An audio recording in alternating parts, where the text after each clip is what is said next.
the red, blue, and green dots. Mm. The models of things in virtual reality programs or in gaming have to have some limit. You model a tree, maybe you allocate 50 kilobytes for a model of a tree, or 100 or something like that, but you can't give it an infinite resolution, because infinite resolution would require infinite memory and infinite disk, and it would be infinitely expensive. Mm. So you have to have a limitation on the resolution of things. Let's say you have a tree that's modeled to a pretty high-level resolution. As you look at it, you can't tell that it's digitized in any way until you get very, very close. A lot of gaming companies now are applying dynamic resolution adjustments. So the closer you get, it brings in different models that will then model what that bark of the tree looks like close up. Yeah. You cut into the tree.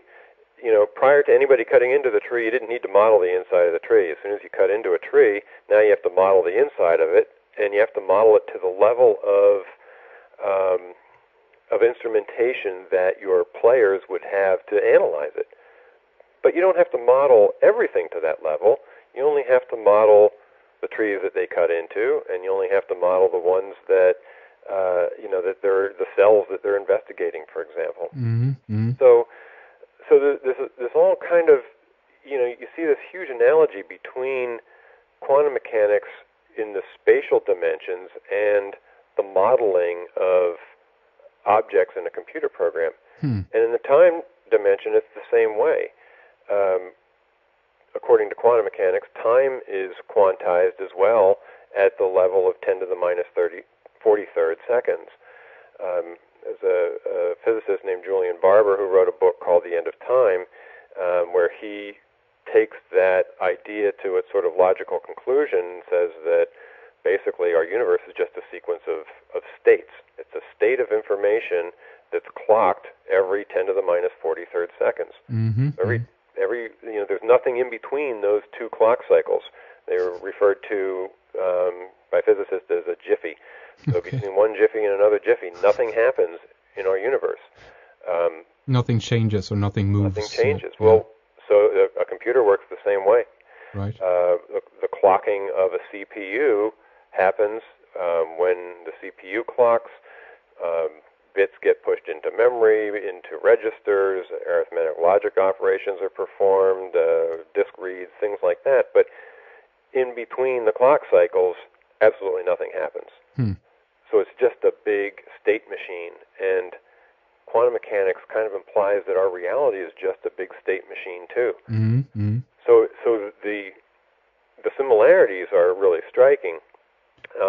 It's very tempting to say, oh, well, that's ridiculous. We'll never get to the point of modeling a reality to the Planck length and the Planck time, because it would it's so far beyond things, and obviously, we can't push atoms around. Atoms are 20 orders of magnitude larger than the Planck length, or something like that. Mm-hmm. So, but that, a lot of assumptions are in those kinds of ways of thinking. One assumption is that quarks or strings even are the ultimate building blocks of matter. Well, nothing's ever been found to be the ultimate building block of matter. I can almost guarantee you that when the Linear Hadron Collider goes online and people start, exploring things, they're going to, dig deeper into the nature of reality. When people discover evidence for strings, they're going to realize that strings are made from something, if indeed strings exist. Yeah. So I guess what I'm saying is that Moore's law can just keep on moving along even at these other realms. In nanotech, we're playing with chemical bonds. Maybe sometime in the future we'll be moving around nuclear bombs, bonds. Right. Moving them around as well. And if you take the Planck length or the Moore's law concept out to the quantum mechanical level, it'll only take a couple hundred years to get to that point. I think I calculated out to 2192 or something like that. Really? But there's a big there's a big assumption there, and that is that you have to model reality to see these quantum mechanical effects. That's not necessarily true.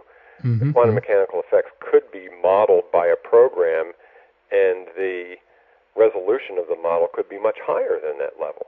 Right, right. That's also perfectly possible. And I mean, if we're talking about a program in that sense, that would, I mean, let's say you do an experiment, so to speak. You put something into a box, and then you or let's take a 3D program or a computer program. You take objects and put them into the program, a controlled environment, so to speak, and then you apply certain laws to it, like we have, obviously gravity, things like this, of this nature, and then things will begin to happen by themselves and adjust themselves accordingly to those laws. Much the same way, I guess, we could look at reality today, that what we see, and what is going on is either basically just an extension of if we want to go that way, the Big Bang or whatever, that things are just rearranging themselves according to the different laws, and that might be the initial boot up or starting of the program is the Big Bang, if you will, and now it just sustains itself, so to speak. Do you know what I mean? Exactly. It's sort of winding up the clock and letting the universe just run. Yeah. Sure. And that. Yeah. Sure. Go ahead. I just wanted to say, do you think that if we talk about the manipulation or the programming on the molecular level, that this is what might actually be going on then, that in a sense our universe is a machine in that sense, or a program, but the only question that arises is it, I guess, a philosophical one, meaning, is it God who started the program, or is it a nerdy teenager who's running a program somewhere? do you know what I mean? Exactly. Yeah, and there it's, I don't know, this is probably sort of the next thing that I think would be very interesting to think about in a lot more detail. I mean, I've thought a lot about the evidence, but not really so much about, kind of making some logical conclusions about who's behind it and why. Right. That, you can certainly speculate, but it would be really interesting to dream up some experiments that might lend support to one idea or another, or make kind of narrow down the field of who the gods are, who the programmers are. Right. I think that'd be really interesting. I don't know if anybody's done that yet. Yes, future products. Yeah. I know there is one kind of interesting trend in cosmology, which is flexi laws. Are you familiar with those? No, I'm not. No. It's an idea that in quantum mechanics there's the observer effect. There's the idea that something doesn't really happen until it's observed. And what flexi laws are, it's a concept that the laws of physics themselves evolve sort of in a non-causal way. In other words, we're in the reality that we're in now, and the laws of physics had to have evolved, working backwards to the Big Bang. It's a very interesting concept, and it's kind of like saying that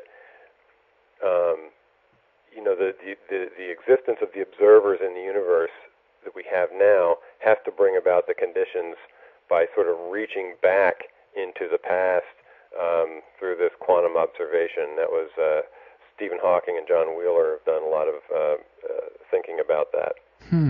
Oh, that's very interesting. I mean, I'm familiar with the idea that on if we talk about quantum mechanics, I guess, or quantum physics, that it is only when you put in an observer of the environment, so to speak, that things are happening or taking shape, and even that the consciousness of the observer actually influences the particles. Exactly. Now, with that idea in mind, think about the possibility that you're again in a game, and there's a room,